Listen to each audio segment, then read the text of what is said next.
Nitish cabinet ने बिहार के 11 जिलों के 96 प्रखंडों के 937 पंचायतों के 7,841 गांव सूखाग्रस्त घोषित किए हैं। इन क्षेत्रों में 30% से अधिक की बारिश की कमी हुई है।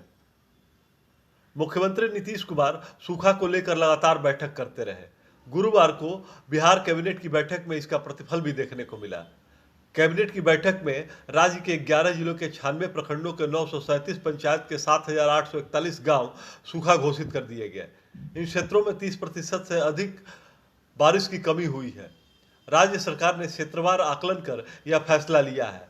आपदा प्रबंधन विभाग के इस प्रस्ताव को राज्य कैबिनेट की बैठक में मंजूरी दी गई।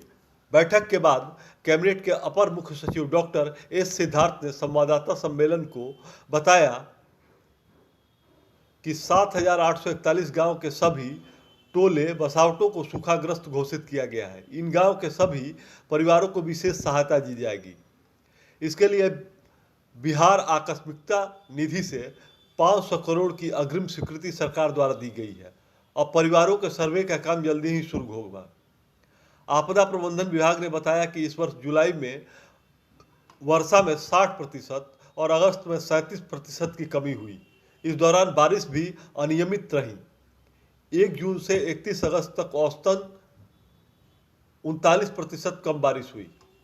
सूखाग्रस्त गांव के हर परिवार को विशेष सहायता के रूप में राज्य सरकार 3,500 रुपये देगी। गांव चिन्हित कर लिए गए हैं। अब इन गांवों का सर्वे कर परिवारों की सूची बनेगी। इसके बाद हर परिवार के खाते में 3,500 का भुगतान उनके बैंक खाते में किया जाएगा। जिन जिलों के गांव सूखाग्रस्त घोषित हुए हैं उनमें जहानाबाद, गया, औरंगाबाद, शेखपुरा, नवादा, मुंगेर, लखीसराय, भागलपुर, बांका, जमुई और नालंदा को शामिल किया गया है। कैबिनेट ने यह भी फैसला किया कि अक्टूबर महीने में हुई अधिक बारिश और विभिन्न जगहों पर आई बाढ़ से प्रभावित फसलों को लेकर भी किसानों को सहायता सुनिश्चित की जाएगी। इसके लिए जल्दी ही सर्वेक्षण का काम शुरू होगा। सर्वेक्षण के बाद प्रभावित परिवारों को कृषि इनपुट अनुदान दिया जाएगा। सर्वेक्षण के बाद सहायता राशि दी जाएगी।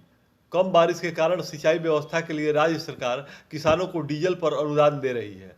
इसके लिए 8,995 करोड़ की राशि पहले ही स्वीकृत की जा चुकी है। साथ ही 100 करोड़ की अग्रिम निकासी और इसके भुगतान की स्वीकृति कैबिनेट ने दी है। इसका मकसद आवेदकों को जल्द से जल्द डीजल अनुदान देना है। इसमें सबसे महत्वपूर्ण जो मामला है वो वर्ष 2022 में जो राज्य में अनियमित वर्षापात के कारण जो उत्पन्न गंभीर स्थिति हुई है उसको ध्यान में रखते हुए राज्य के 11 जिलों में कुल 96 प्रखंड के 937 पंचायत के 7,841 गांव एवं उसके अंतर्गत आने वाले सभी गांव, राजस्व गांव, सभी गांव और बसावट और टोलों को सूखाग्रस्त घोषित करने का सरकार ने निर्णय लिया है। मैं पुनः पढ़ देता हूं। 11 जिलों के कुल 96 प्रखंड के 937 पंचायत के 7,841 राजस्व ग्राम एवं इसके अंतर्गत आने वाले सभी गांव, टोले एवं बसावट को सरकार ने सूखाग्रस्त घोषित करने का निर्णय लिया है। और इस इलाकों में जो परिवार हैं, प्रभावित परिवार हैं, उन्हें 3,500 के दर से विशेष सहायता देने की राज्य सरकार ने स्वीकृति दी है। तो ये बहुत महत्वपूर्ण निर्णय है जो अल्प वर्षापात होने की स्थिति में निर्णय लिया गया है।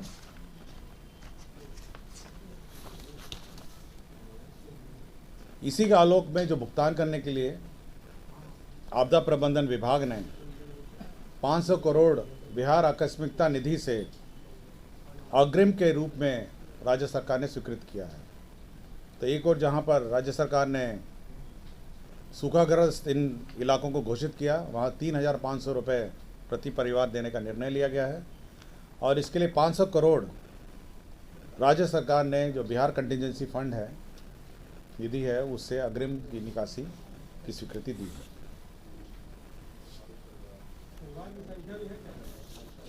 परिवार की संख्या नहीं है, जितने भी गाँव इन सभी गाँव में 7,841 गांव के जो भी गांव हैं, टोले हैं, बसावट हैं, उनमें जितने भी परिवार आएंगे उन सबका सर्वेक्षण करके सभी को भुगतान 3,500 के दर से दिया जाएगा।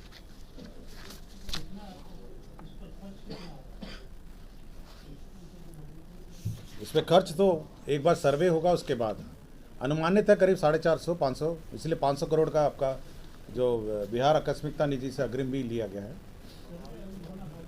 अभी सर्वे होगा, मतलब परिवार अभी तो आइडेंटिफाई चिन्हित किए गए हैं, प्रखंड प्रखंड में पंचायत के गांव।